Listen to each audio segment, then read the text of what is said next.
As I walk through the valley of the shadow of death, I take a look at my life and realize there's nothing left. Cause I've been blasting and laughing so long that even my mom. What's poppin' with the population? This is another episode of Durag with the Cape Road. It's your host, me, Dre. Let me adjust this mic, because fam, there we go. This is a Gundam. Cause shout out to Gundam Wing. It's one of the greatest shows I've ever seen in my life. And I'm not gonna say one of the greatest animes because I don't watch a lot of anime, but I will say that even if you did watch a lot of anime, I'll argue with you that this is the best one. Fuck! You're kidding! Judge. Although I have no idea if it is.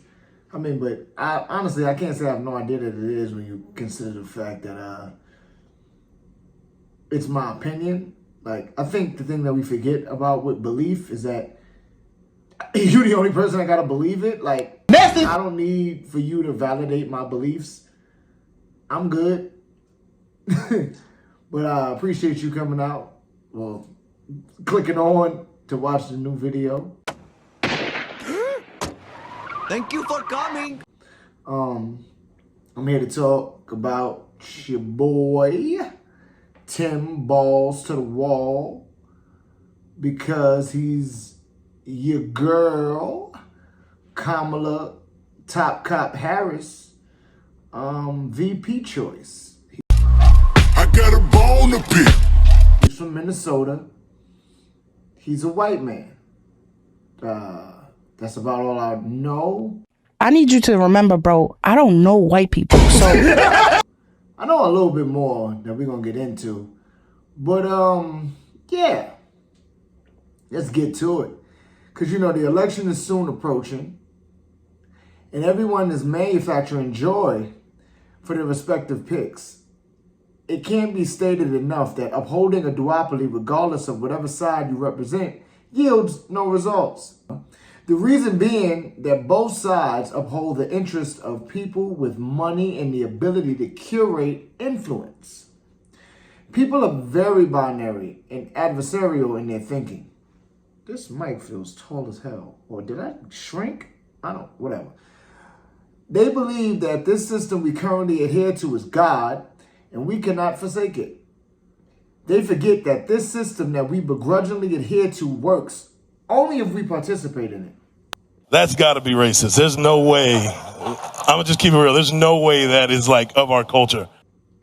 So rather than actually doing something that doesn't take a heroic act, but just a choice of not participating, they'd rather be sanctimonious liberal butt hats and think the only way to win is to play the game. Because, yeah, we live in a system, and you realize that a system doesn't function if the system doesn't function. We are the system. But, you know, I feel like I've been saying that a lot of my life, at least since I've been 11, been saying that. And we are at a point where we live in a country, a corporation, because it's a business we pay taxes to, whatever. We live in this place. And we have the privilege of being able to make videos about how stupid it is. Where in some places, like, say, Pakistan, there is a man who I watched a video about. And so what's going on here, and the example we have is a Pakistani man who'd become a citizen of Australia. His brother was still back in Pakistan. The Australian man did two things. One, he started a petition urging people to sign on to a resolution sponsored by Greg Kassar and Susan Wild here in the United States that was just a resolution supporting democracy, basically, in Pakistan and calling into question the elections of February 8th. He also started a petition telling the EU that it should look into its trade deal with Pakistan, which has requirements around human rights, and if Pakistan is violating those requirements, the EU should look at its trade deal. Just a guy in Pakistan, just a guy in Australia who's of Pakistani descent doing two petitions. His brother gets abducted by about half a dozen men in black and taken to a jail cell nearby. And we know that this is a government operation because it's a real jail cell. It's not like they got taken to some basement and we're trying to get a ransom of money like old school movie kidnappers. Right. This is a jail cell. It's a state operation. The brother tweets about the fact that his brother has been abducted. He then gets a phone call from his brother's number. And he knows he's been abducted, so... It's creepy. It's creepy. He answers the phone, and we can roll... So at least I get to make a video and not get tortured for it. America. With that understanding, you can see how a person like Tim Walz can be the agreeable white. Everybody knows the agreeable white. It's the homie. It's the one that you just... They can be the homie, but they just around. Like, they don't do anything, They're your next door neighbor that you don't know that comes out and, top of the morning, bud. Welcome to the neighborhood. My name is Craig. Hey, I might not agree with her, but he seems okay person. That's who he is for, a lot of the people that are very bigoted in their views of Kamala Harris. Because his political resume, without any level of scrutiny, seems perfect. But if you just take a fine-tooth comb, you can find contradictions. That would lead one to believe he is just the white face needed to make those uncomfortable with a non-white person who is a woman. Who is a woman of Caribbean descent, so African, because of the slave trade, and of Indian descent as well. And remember, when I say white or black, that is an identity that was placed upon us through white supremacy, because there is no place called white, there is no place called black. I have a whole series that I'm still finishing. I did 2 episodes on that. I'm actually linked those so you can catch up about how some weird people created a division between people because they wanted to dominate. Nevertheless, let me get back to it. Oh my God, the foot part came off. This is also a trigger warning, I guess, to people who love playing identity politics which is just a damn red herring in regards to Kamala Harris. But Kamala is black. Kamala is Asian and African. Because over 40% of the enslaved population of Africans ended up in the Caribbean. I feel like a lot of people don't know that. Only about 5% of enslaved Africans ended up in North America. The large majority ended up in the Caribbean. That's why Jamaicans exist in the first place. Because I don't know if you know what Taino people are, because that was the indigenous people of the island, and then the colonizers came and did colonizing, and you know what that usually entails? Facts. So for anybody that, is on that type of time, read a book. 40% of the enslaved population of Africans ended up in the Caribbean, as I was just saying. She's phenotypically African, because you can't see Kamala Harris and not see a quote-unquote black woman. I don't understand why people still are arguing these identity politics is just a red herring, because that's not even the bad part about her. That doesn't even make any sense. This is just also a PSA, or I guess whatever. I'm not FBA. The FBA, I know, is foundationally Black Americans, and I have been seeing them pop up a lot lately, calling Kamala non-black, and it's just weird. It's like, bro, what are you doing? Shut up. Shut up. Shut up. Again, and that's, I'm talking to you guys. Those people that are on that type of time, you're weird. If you want to refuse the facts and history of how Jamaican people came about, that's your issue. But back to her optically not being accepted by imbecilic people simply because they're bigots. She is still an awful person. I'm not ever defending Kamala Harris. She is terrible. Dang, I can't believe you wore those. Mom, after 4 years of the same uniform, these shoes are my Declaration of Independence. And without your Mississippi level of hatred, she'll still suck.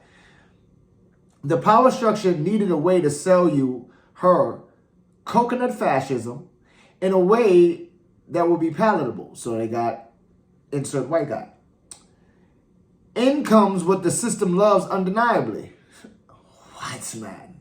Tim Walz, the governor from Minnesota, was picked as her VP with more scrutiny than she received. Granted, just because Biden is the incumbent doesn't mean he is automatically the pick for president. I don't know if people understand that. Because you are the president currently doesn't mean that you are automatically able to be the president again, like that you are on the ballot again. It's the whole thing. It's not that confusing, honestly. Just a Google search and maybe a little bit of snooping, and you'll understand how the delegates and super delegates and the conventions and all of that works, and the primaries. I swear to you, if you have any level of reading comprehension, it's not hard to understand. When y'all get back, this nigga's ill. Very stupid people who have money for no other reason than privilege and their ruby-stealing parents, allegedly, because I'm not trying to get sued, Elon Musk would make you believe otherwise. Yeah, because he thinks like a lot of other dumb people that you stole the nomination. Although, it is pretty wild. Nevertheless, it's not something that hasn't happened before in history, like in certain other ways. But again, Google, bro, or go to the library, but still support libraries. Although Kamala had no competition for the Democratic nomination due to any possible opponent missing a key deadline to qualify, now, to cite an article from July 30th, 2024, delegates to next month's Democratic National Convention in Chicago will begin voting virtually to formalize Harris's nomination Thursday morning, sticking to the party's existing plan to finalize its nominee before an August 7th ballot access deadline in Ohio. Harris's campaign has indicated she will select her vice presidential running mate before then as well. But we already know who that is. Again, reading in the past. Democrats race to rewrite their nominating rules after Biden dropped his re-election bid 9 days ago, creating a lightning-fast nomination process that was open to anyone but was almost immediately seen as favoring Harris. Any candidate who wanted to seek the nomination had until 6 p.m. Eastern Time on Tuesday to secure the support of at least 300 delegates to qualify. Harris was the only candidate who did, according to the Democratic National Convention. In sight. So yeah, it was basically impossible for anybody to run against her. I think Tulsi Gabbard, or well, not Tulsi Gabbard. It was one of them faceless people was going to run against her. I need you to remember, bro, I don't know white people, so... They're all the same people. And I'm talking about Kamala too, and she's not special. They're all a part of it. They're all vassals for the state. Facts. Walz was picked over another popular candidate, according to the mainstream media, Josh Shapiro, who is openly a Zionist. Whereas Tim Walz isn't necessarily closeted, but he is quieter about it, I suppose. With the current devastation that has befallen the people of Palestine, it has been this way since at least 1917, they couldn't have Josh Shapiro, on the ticket with her. And there are several articles that are trying to bring up anti-Semitism as to why he wasn't picked. And again, I've spoken about this before. It's anti-Jewish, not anti-Semitism, because that's all-encompassing. It's a whole thing. But again, just do your Googles and you'll understand why. Anti-Jewish, not anti-Semitism.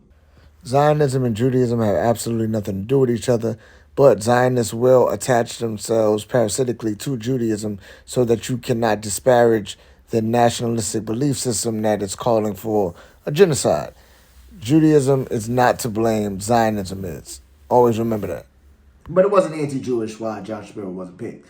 He's just an openly raging Zionist, and it would have looked wild because she's already supporting what's happening in occupied Palestine. So to have both of you guys like openly with it, that would look, optically it would look bad. As I said then, I say today, Israel has a right to defend itself. We would. Although, again, you are all playing for the same team, this is the voting. It like elections are just a pickup game. They are not the NBA Finals. It's just the homies meeting up. Yes, sir! This nigga spitting. Damn, nigga! I've spoken about this at length before. But again, Occupy Palestine was stolen by interlopers beginning in 1917, although officially recognized as a colonial settler project in 1948. That was the Nakba. Josh Shapiro being a VP choice with the current colonial settler operation happening would not bode well for the facade of choice that is U.S. politics. To cite his comments on people protesting the ethnic cleansing of the indigenous people of Palestine from an Axios article that cited a CNN interview in April. So, site inception, right? It wasn't fun. It wasn't funny. Day after day seems like This is what your boy Josh Shapiro said.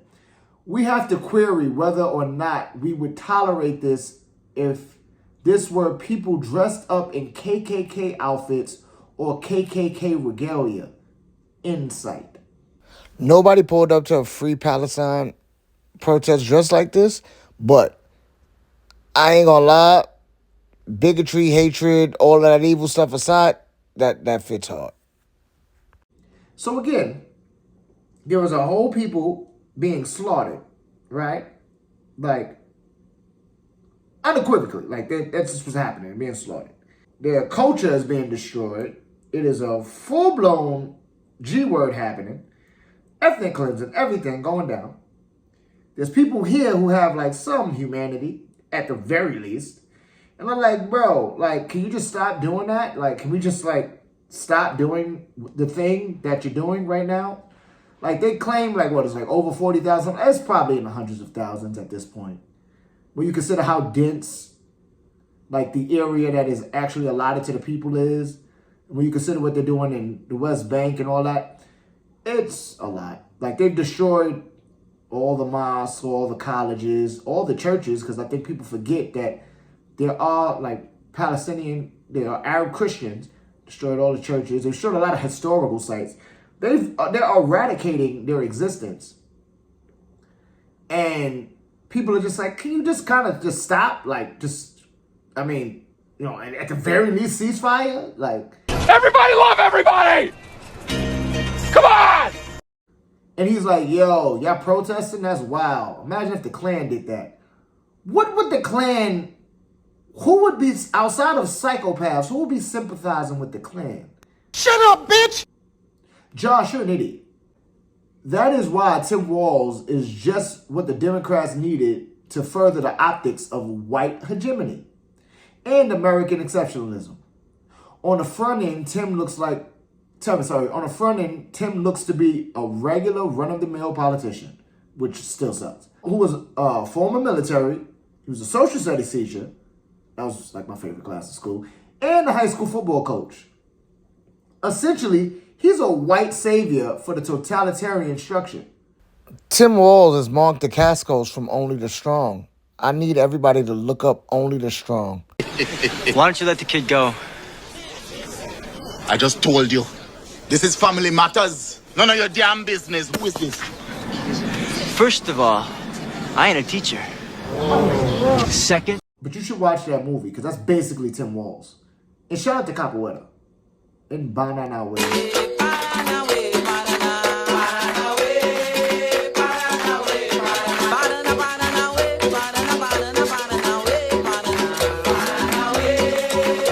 Now, what is very odd or weird, like Tim likes to say, the fascists depend on us going back, but we're not afraid of weird people.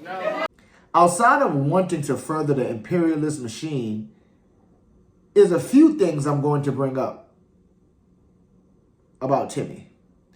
I feel the irony should be addressed, because if you aren't laughing, you're crying. What more do you want from me? Speaking of irony, the current VP selection, with the help of his social studies class, predicted the Rwandan ethnic cleansing. I got a bone to pick.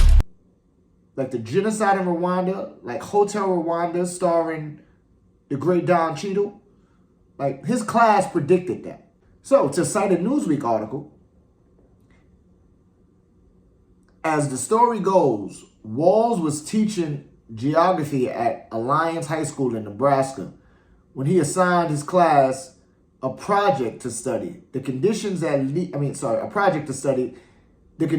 lead to mass murder. That is not gonna hold you, fam. That's weird. Fascists depend on us going back, but we're not afraid of weird people. I mean, look, man, I love history, I love social studies, government class and all that, like when I was in school, whatnot. But I don't know if and I was heavily into it in high school, but I don't know if my 15-year-old self, 14-year-old self would have been like, yeah, let's do a project on mass murder. I ain't raising no doctors and lawyers here. They got bills to pay. What? All right, back to it. He told Times in an interview years later that he wanted to go beyond the curriculum and ensure historical events were not just a part of rote memorization. This is what Tim said. The Holocaust is taught too often purely as a historical event, an anomaly, a moment in time, he said. Students understood what had happened and that it was terrible and that the people who did this were monsters. Walz was known to be obsessed with maps, perhaps not unusual for a geography teacher. The geography, social studies, he was just into maps. Just map. He was Dora the Explorer's best friend. Although Kamala Harris wants to do all types of mean stuff at the border. Kamala Harris has spent decades fighting violent crime. As a border state prosecutor, she took on drug cartels and jailed gang members for smuggling weapons and drugs across the border.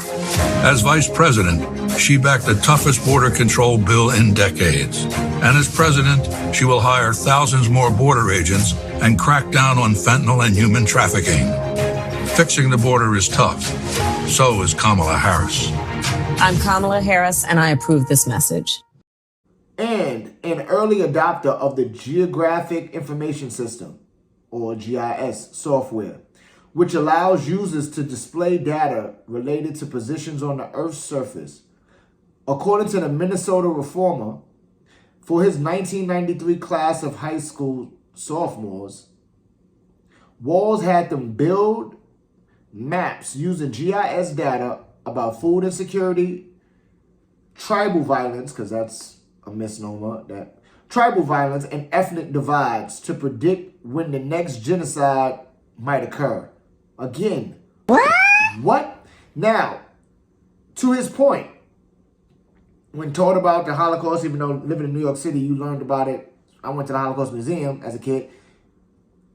To his point, even then still, they are just taught as as a blip in time and not really like getting to the nitty gritty of it, like in understanding the ethos of the time and how one can get there. But to have a project about mass murder and I'm like 14, fam, is really weird. You could have just taught me about genocide. You could have just taught me about like why you think or why we would think humans would get to that point, rather than us really like trying to predict one. I don't know how that is not weird. What is wrong with you? Fascists depend on us going back, but we're not afraid of weird people. Applying GIS data and other research, the class determined that Rwanda was most at risk of a mass slaughter of civilians due to the growing conflict between the Hutu and Tutsi ethnic group. Insight. So you did all of that, figured that out. Why didn't you like run to like, I don't know, I just feel like this was the perfect time to be like a 90s early like action movie that has the government in it, and you figure this out and you just like run to the White House because somehow that just always happens in like those movies back then. Some people were always white people always had the access to talk to very powerful politicians about their theory. Mr. President, Julius Levinson. David is my son. I told you wouldn't listen. No, you Let's have go. to tell him now. Are you ready? Your time. Just David, you have to tell David. Tell him. I'm trying to understand why you didn't do that. This was 93. You could have did that. What movie was big in 1993? I'm going to put it in post, but I'm sure you could have did it, Tim, if you did all this weird-ass project. Whatever. For him to have a past like that, whilst actively supporting an ethnic cleansing, is pretty mind-boggling. The similarities between Rwanda and what's happening in occupied Palestine are jarring, considering the U.S.'s involvement. The current president of Rwanda, Paul Kagame, was military trained at the United States Army Command and General Staff College in Fort Leavenworth while serving in the Ugandan Army. His position in the Ugandan Army came from him being part of the Tutsi military and political group, the Rwandan Patriotic Front, the RPF. The group was comprised of Rwandan Tutsi refugees who were exiled after the Rwandan Hutu revolution that lasted for 3 years and ended in 1962. He rose to power during the Rwandan genocide when the RPF, with little help from the West, thwarted the tyrannical government. Actually, the West kind of helped take the lives of a lot of Tutsi. Never mind. To cite the article Rwanda, the Darling Tyrant, Bill Clinton hails him as among the greatest leaders of our time. Tony Blair calls him a visionary. Bill Gates works closely with him. Kagame has spoken at Harvard and received honorary doctorates from a number of universities in the United States and Europe. UN Secretary General Ban Ki-moon, is it Ban Ki-moon or Ban Ki-moon? It's probably Ban Ki-moon. Ban Ki-moon is also a fan, telling Kagame in May, "I hope many African nations will emulate what Rwanda is doing. I highly commend you." Insight. Now, to garner praise from two war criminals, that being your boy Billy Saxophone Clinton and Tony Bad Teeth Blair, and weird Bill Gates, because there's a lot of like conspiracy around what Bill Gates is into, but then he's just weird though, like whatever. Doesn't really lend itself to being positive in the slightest. I do not want to bog down the Rwandan genocide, and I do implore everyone who's watching this to read more into it. Again, Google is your best friend. Use your critical thinking skills. Go to a library. There's a lot of information on this. I'm not going to sit here and explain to you the damn ethnic cleansing, and it's draining. I'll talk a little bit about it because we're getting into it. Because I need you to like, comment, and subscribe. Before it began, the violence between the Hutu and Tutsi nations was created by German colonizers. Because you know, if there's human turmoil, it cannot exist without some German colonial power nearby, historically speaking. In 1899, Rwanda was colonized by Germany. Then after World War I, Belgium took the reins in colonizing the people with some help from France. Belgium was a colonial power until 1962. For reference, my mother was born in 1963. A lot of y'all mothers were born around that time. So again, understand that history is just yesterday and it's not linear. To cite, ironically enough, the University of Minnesota College of Liberal Arts, the Holocaust and Genocide Studies, major actors, perpetrators of genocide, Belgium colonizers, the Hutus, and the RTLM. It was a radio station of Rwanda that was inciting violence against Tutsis. So just like imagine turning on your radio and like the DJ like, everybody out there, go out there and attack your local Tutsi, and spinning records to genocide. Is insane. 1962, Rwanda gained independence from Belgium, but the roughly 30 years of Belgian rule left an indelible mark on the country and its people. Insight. The creation of the Hutu and Tutsi nations existed before Germany colonized Rwanda. What German colonizers did do was prioritize the Tutsi leadership already leading in Rwanda. Doing this while dominating all of the inhabitants of Rwanda, but fostering violence between the two large ethnic groups. After that, Belgian colonizers wanted to create further class consciousness that would ultimately cause violence, pushed identification cards. To cite an entry from the Sage Journals, it was the Belgian government who insisted that identity cards define Rwandans as Hutu, Tutsis, and Twa. It is that racialized identity reflecting a European obsession with race, pathological European notions of superiority to Africans, and racism that enabled Hutu power in the murder of Tutsis during the genocide. Insight. Tim Walz, having his class use mapping technology to predict the subsequent genocide, is disingenuous at best. Considering the causes stemmed from colonial powers, instigation, and not quote-unquote tribal violence. Where do you think the food insecurity came from, Tim? How do you think the weapons got into Rwanda, Tim? Again, a white man doing white things. To cite a report from Amnesty International, this report describes a recent secret transfer of weapons and ammunition from several countries, including Albania, Bulgaria, to the exiled Rwandese armed forces in eastern Zaire by traders in the United Kingdom, using aircrafts registered in Ghana, Nigeria, Ukraine, and Russia.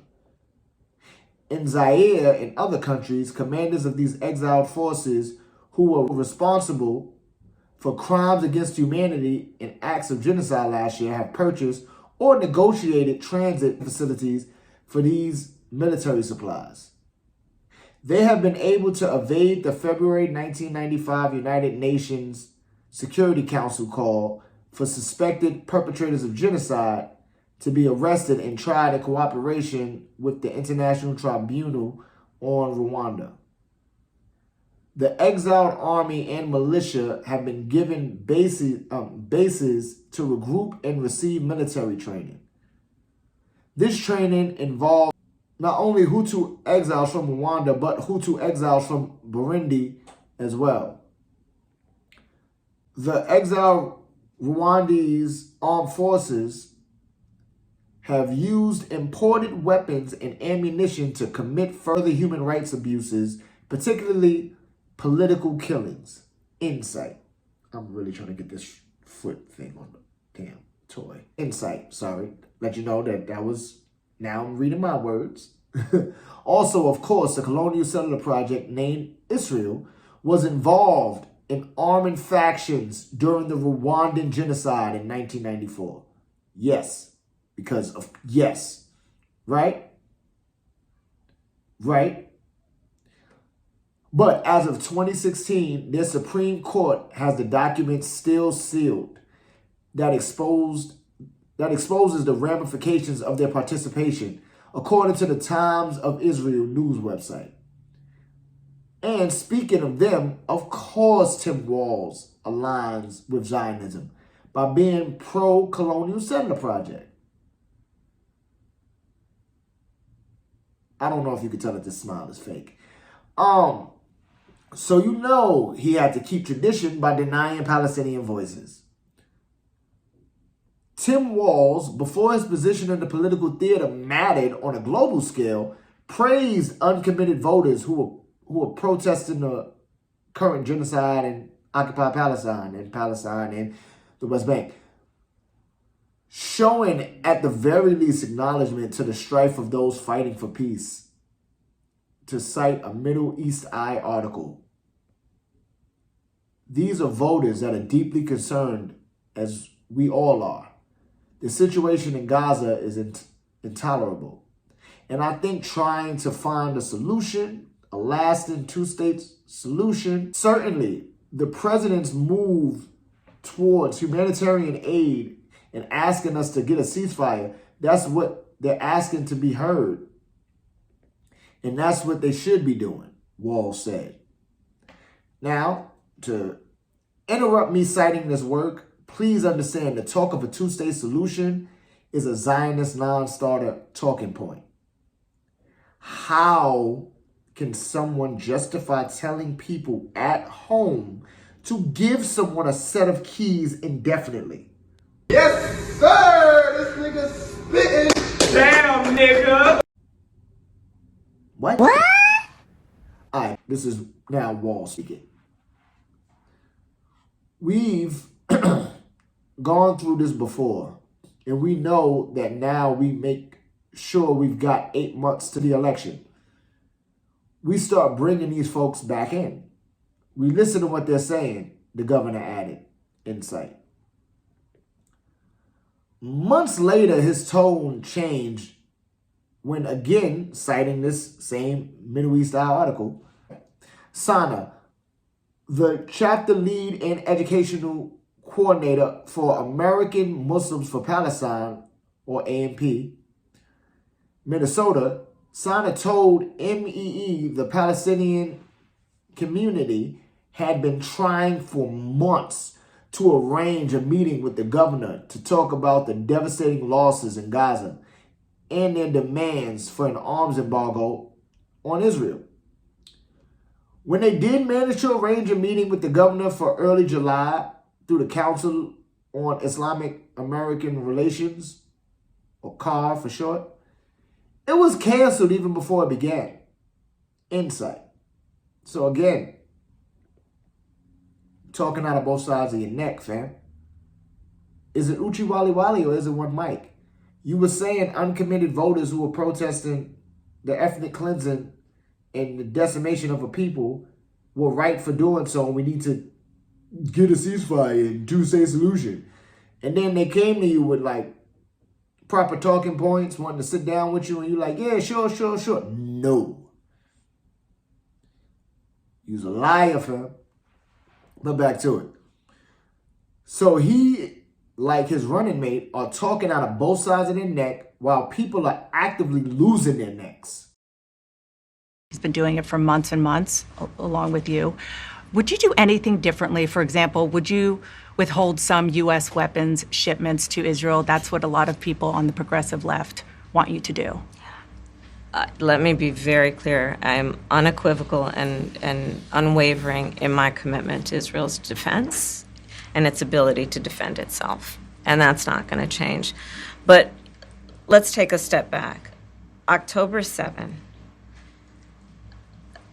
1,200 people were massacred. That's a lie. Many young people who were simply attending a music festival. Women were horribly raped.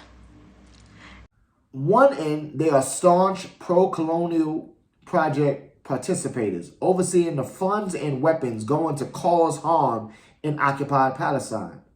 On the other end, they want the violence to stop.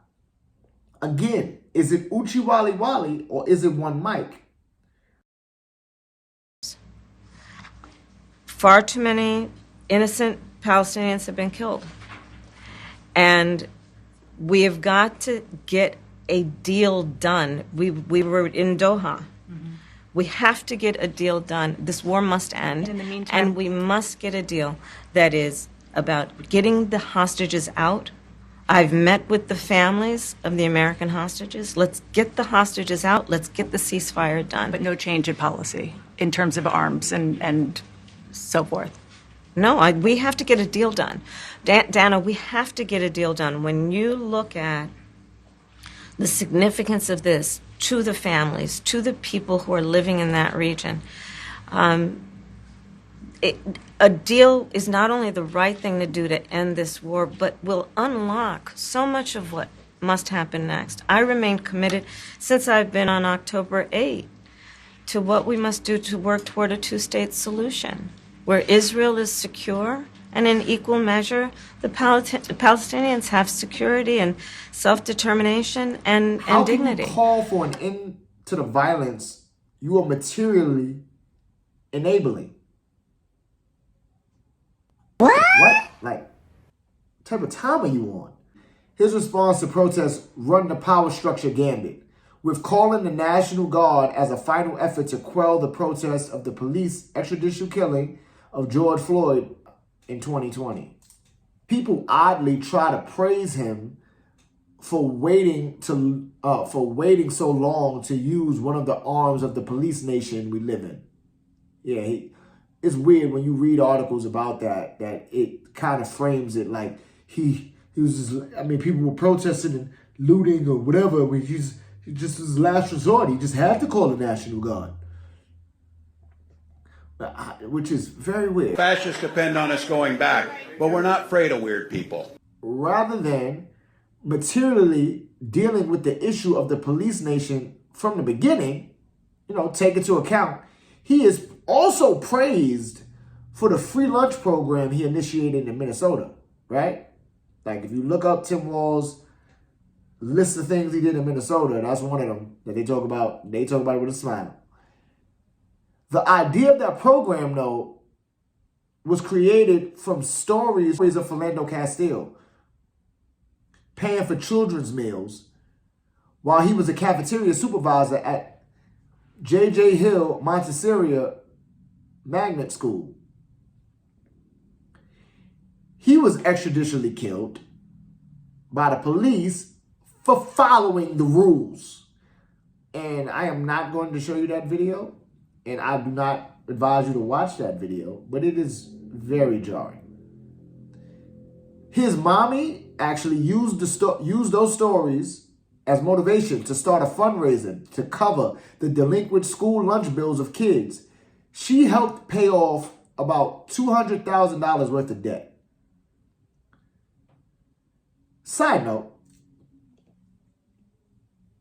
isn't it insane that there's kids, like not able to have a decent meal at school, the place that they spend majority of their day at, that they can't get a free meal and that they have to pay for it, and that there was kids with school lunch debt, and that it took the loss of Philando Castile, the extrajudicial killing of Philando Castile, and the bravery of his mom to live on it, to, use his legacy with her smarts to formulate a program to help out children who need food. And before it got signed as a bill, raise money for these kids. It took that for them to be like, oh yeah, they can eat too. But side note to the side note, remember I told you Kamala's parents were part of the group that was a precursor to the Black Panther Party? It was the Afro-American Association. Well, the Black Panther free breakfast program, it coaxed politicians to expand the school meal programs in schools. So it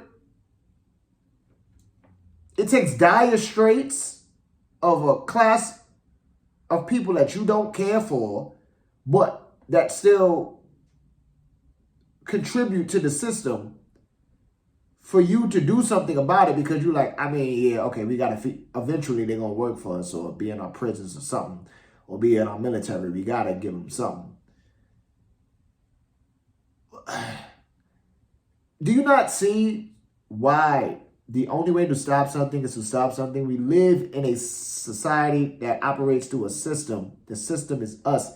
If we just choose to, do different things, it can't do the thing it's doing. Whatever, man. She was looking to codify the help for children. Valerie Castile, Philando's mommy, was in talks with the prior governor about the free lunch program before he left office. And then Tim got into office and he signed it into law. She was at the Capitol when it was voted on, and she was also there when the bill was signed. One of the things she did say when it was voted on before it was signed, obviously, was very chilling to me. To cite an article from Sahan Journal, she was asked about her advocacy work. In honor of my son, I created the Philando Castile Relief Foundation. We help families that lose loved ones to gun violence. Insight. Now, she said more than that, but that line is very chilling. It stuck with me.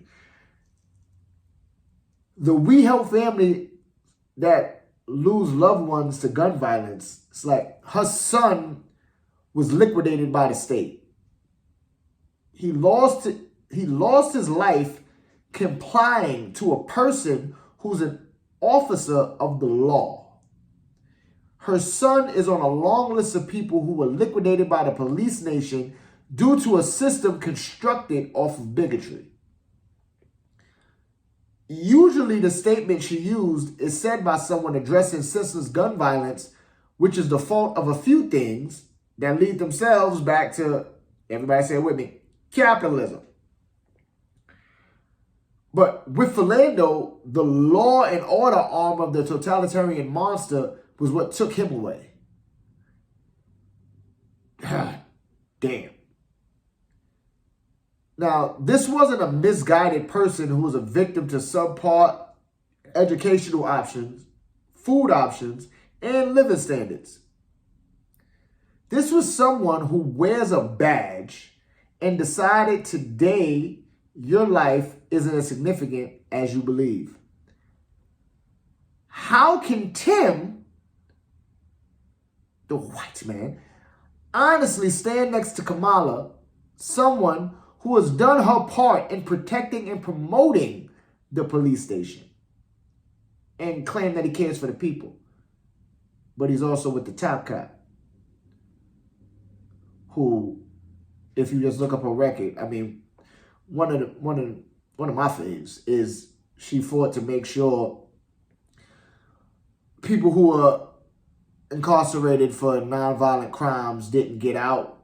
And I'm going to put it up in post, but that, led to the current overcrowding in the prisons, but keeping those people in was also linked to prison labor, because I don't know if you know this, but in California, prisoners can volunteer to be firemen and get paid next to nothing, if I'm not mistaken. I don't think they get much. And she kept people in for labor purposes and just law and order, because I got to be tough on crime. Fam. Nasty work. Now, unless he is nothing more than a representative of the power structure they know can calm some sexist and bigoted voters, because it's, again, and FBA people, the same way Kamala claims she is for the Green New Deal and climate change, at the very least, ideologically speaking, she professes her want to frack to further cause environmental damage. I'm in favor of banning fracking. Fracking, as you know, is a pretty big issue, particularly in your must-win state of Pennsylvania. Sure. Do you still want to ban fracking? No, and I made that clear on the debate stage in 2020, that I would not ban fracking. As vice president, I did not ban fracking. As president, I will not ban fracking. In 2019, I believe, at a town hall, you said you were asked, would you commit to implementing a federal ban on fracking on your first day in office? And you said, there's no question, I'm in favor of banning fracking. So yes. So it changed in that campaign? In 2020, I made very clear where I stand. We are in 2024, and I've not changed that position, nor will I going forward. I kept my word, and I will keep my word. What made you change that position at the time? Well, although fracking has been shown to leave contaminants in water and possibly cause earthquakes. Match to my water, and like I said, it is unpredictable, but the methane randomly travels with the water, and sometimes it will light quite spectacularly.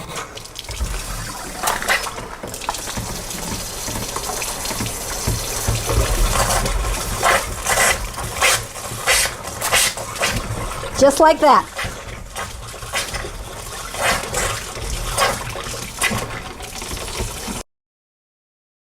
Now, side note, if you Google stuff about burning water, you'll find websites claiming that the claim of fire water isn't true. But the easiest way to find out how websites are biased is to Google who funds them. It is super easy, honestly. A lot of the websites contesting the claim are natural gas companies because, of course. In fact, one website called Real Clear Science is a right-wing website. Always cite your sources, then cite the others because it'll help you follow the money. You gotta follow the money because eventually you'll figure out like, oh, okay, I can trust this. Again, being investigative about the stuff you want to learn everybody should be like that. Stop just reading headlines. Go to the library. But back to Tim. Tim, cool social studies teacher Walz, turned his back on the indigenous people at large in Minnesota for a gas pipeline. He has a relationship with the indigenous people as the Minnesota government has indigenous faces in it. But when it comes to representing their actual interests, like not losing land, water, and overall environment to a oil company, Tim finessed them. Elected indigenous leaders penned a letter supporting Tim as a VP candidate. But again, to cite an article from ICTnews.org, the letter of support for Walz also pointed to moments of disagreement and difference. The letter is silent on indigenous nations' opposition to the reconstruction of Enbridge's Line 3. Enbridge operates 6 pipelines carrying millions of barrels of Canadian oil across the northern part of the state. The network of pipelines crosses waterways full of wild rice, a dietary and cultural mainstay of Ojibwe life. I'm pretty sure I just destroyed that nation's name. I'm so sorry about that. I'm going to write it on the screen though. And it also, again, in post, you'll see the article. And again, I cite all my sources, so all you gotta do is click on the Google Doc in the description of this video, and you'll be able to read all the things that I've read and find out how mad you could possibly get. And then we can just talk about how mad we are and figure out how we can not be mad anymore. But back to this. White Earth Nation Chair Michael Fairbanks opposed the pipeline. We did what we could with our legal department and exhausted everything we could to halt this project coming through northern Minnesota, said Fairbanks. The pipeline passes just north of White Earth Nation's land. I feel like there could have been something little more that could have been done to halt this pipeline, said Fairbanks. According to previous NPR news reporting, Walz maintained it was not his role to stay permits for Line 3 in sight. So he let them know, like, listen, man, I don't got nothing to do with being able to stop them pipelines. As the governor of Minnesota, I can't cause a ruckus to stop all pipelines tearing through your land. The problem with white people. Now, again, at this point, it may seem exhausting to point out Tim, like Kamala, don't actually care about anything outside of what they want, which is power. And like I've said before, power is for the weak. You can argue the good they've done for their constituents, especially in Tim's case, but at what cost? The idea that borders separate us like race are social constructs. Please understand that. Borders are fake. Race is fake. But I do love breaking it down because it's hilarious to see people freak out about, what are you doing? It's fake. You can't fight for women's health and couples' access to reproductive technologies like IVF to then actively participate in the genocide of a people. Yes, sir! This nigga spitting. Damn, nigga! Kamala and Tim. We can't act like just because we are separated by a plane ride, we shouldn't worry about them. We are all one people with the goal of self-preservation. When self-preservation is manipulated to put one person or group over another, we have a serious problem. We have what we have now in our society. For those that have a theological belief, what would your God say to you given into the deadly sin of selfishness? Think about that. We need to make a change that removes all labels that separate us. Reason being, to make one believe that a Palestinian, Congolese, Sudanese, or Rwandan life means less just because election season is around the corner is despicable on its face and just by practice. We can do better than we are currently if we try to be better than we are currently. Wouldn't you rather fail bringing people together than die getting what you want? Facts. Think about that. I feel like that was a ball. That was a ball. I said, yeah, that was a ball, fam. Did you hear what I just said? Hold on, when y'all get back, this nigga's ill. Would you rather fail bringing people together than die trying to get what you want? Yo, you got the juice now, man. I just hit you with that. Thank me later. And while you're doing that, make sure your Durag cape roll. All right, peace.